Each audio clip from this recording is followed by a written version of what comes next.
D'abord une immense gratitude, une immense reconnaissance à l'égard des 28 000 électeurs qui ont accepté de porter leur suffrage sur ma candidature.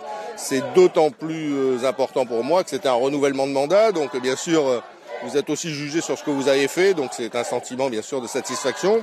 Remerciements également aux électeurs de Calédonie Ensemble qui ont été là au rendez-vous, mais aussi aux électeurs des autres formations politiques.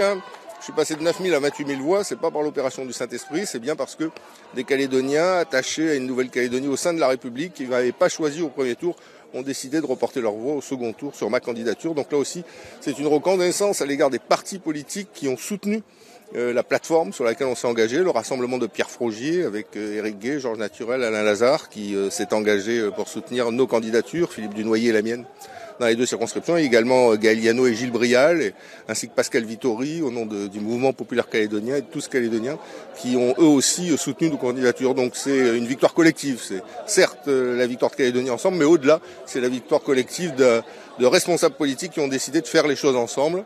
Et c'est pas un aboutissement, cette élection, c'est un départ. Donc vous nous dites que cette plateforme, elle a eu son effet, et un effet qui est parti pour durer?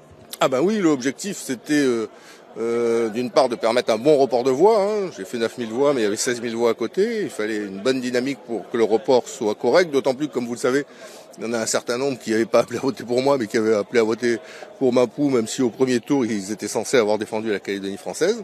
Et puis surtout, c'est une plateforme qui a vocation à nous conduire à préparer ensemble 2018. C'est pas la moindre des choses. D'abord entre nous, quel projet on construit entre formation non indépendantiste, et ensuite dans le cadre d'un dialogue avec les indépendantistes, comment on prépare 2018 de façon à ce que ça se passe du mieux possible, c'est-à-dire que cette échéance nous permette de continuer à vivre ensemble et à vivre en paix. Donc non, cette victoire de ce soir, c'est le point de départ de quelque chose, et je remercie les responsables politiques qui, avec Calédonie Ensemble, ont pris la décision, la responsabilité de s'engager dans cette démarche, c'est-à-dire de mettre le mouchoir sur ce qui, jusqu'à maintenant, les a séparés. Ça existe toujours, ça ne veut pas dire qu'on est pareil, on n'est pas pareil, chacun le sait, chacun a son histoire, mais on a décidé de mettre ce qui nous différencie un peu à côté, de façon à ce que 2018 soit préparé de la manière la plus constructive possible. C'est ça qui est important. Comment vous analysez la campagne de votre adversaire, Louis Mapou?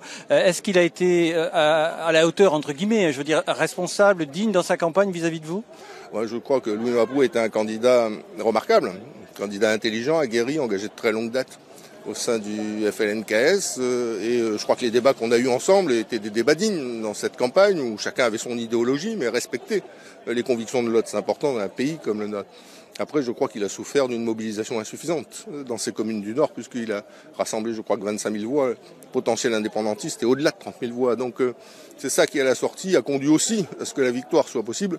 C'est la plus faible mobilisation indépendantiste dans cette circonscription. Une dernière chose, Philippe Gomez, la deuxième circonscription a fait revivre un peu cette bipolarisation de la vie politique calédonienne. Vous l'avez senti comme ça?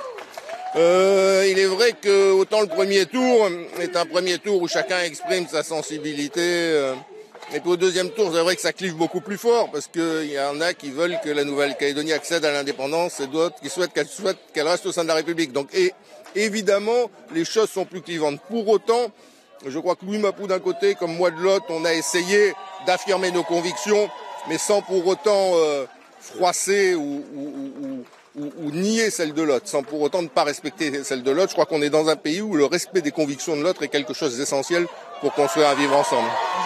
Aujourd'hui, tout reste à faire, beaucoup de travail reste à faire. Ah oui, énormément de travail reste à faire, un dialogue qu'on doit nourrir.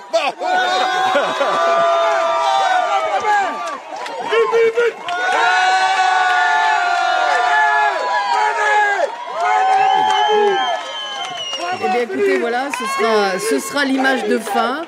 Ce sera l'image de fin de cette soirée électorale. Merci Alexandre Rosada, merci à Philippe Gomez d'avoir accepté notre interview, tout comme Philippe Dunoyer.